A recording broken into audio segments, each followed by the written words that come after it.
Hello, I'm Dr. Bryce Kaye, and welcome to my home port in Oriental, North Carolina.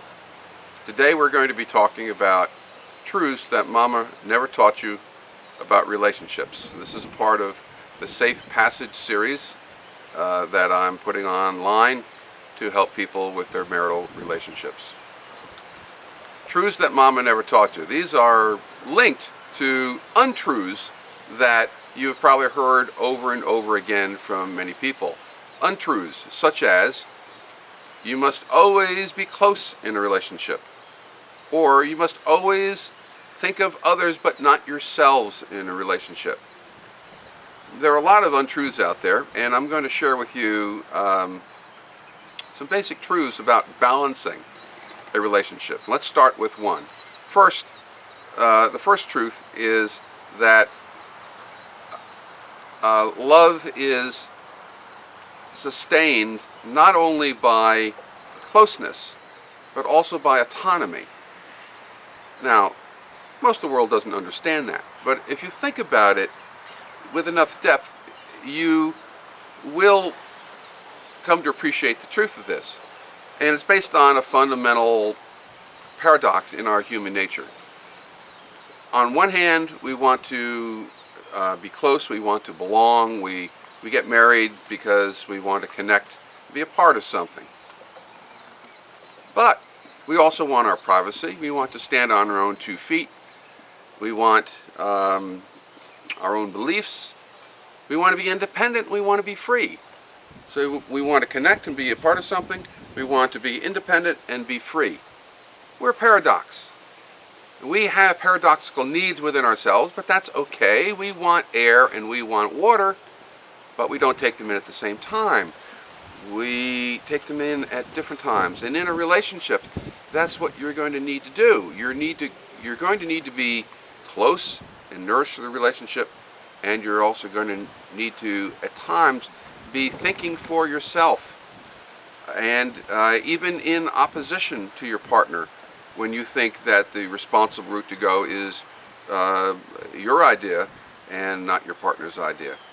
And so it's not a geographical autonomy that you need. It's not about going out someplace and bowling or being with the girls, so that's perhaps a good idea to do, but it's about actually having an independent expression of will.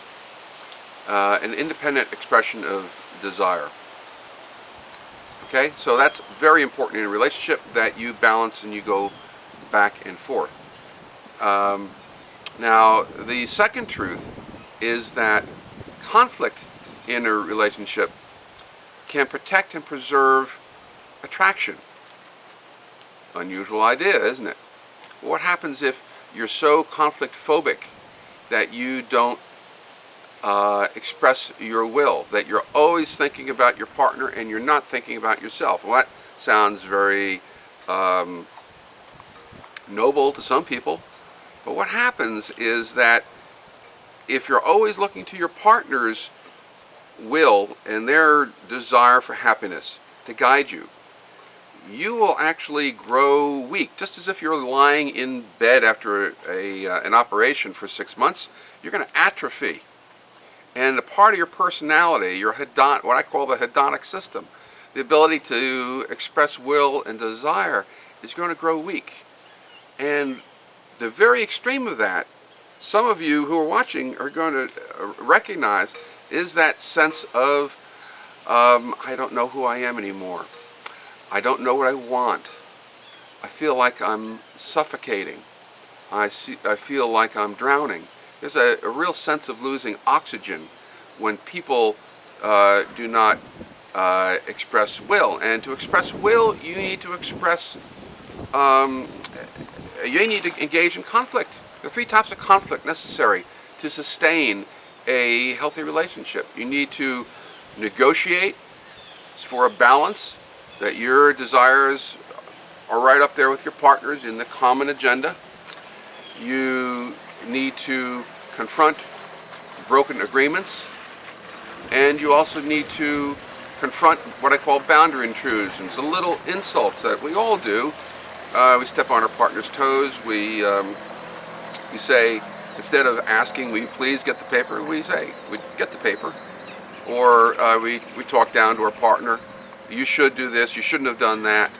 Or tell our partner what he or she is thinking without asking.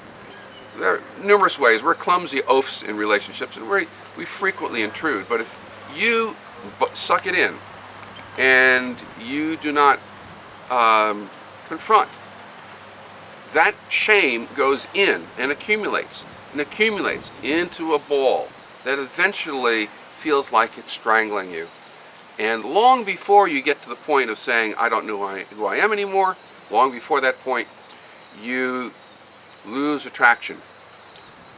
In most of the couples that I see, it's almost always the person who is under-expressive of will, who's refusing to conflict, who is losing the attraction first.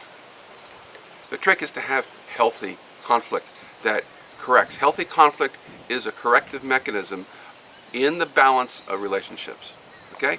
That's the second truth that Mama never taught you.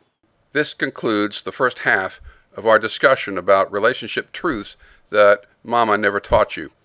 Because of the limitations that YouTube imposes on file length, we had to break this discussion into two parts. Please go to marriagefirstaid.com to hear the second half of this discussion.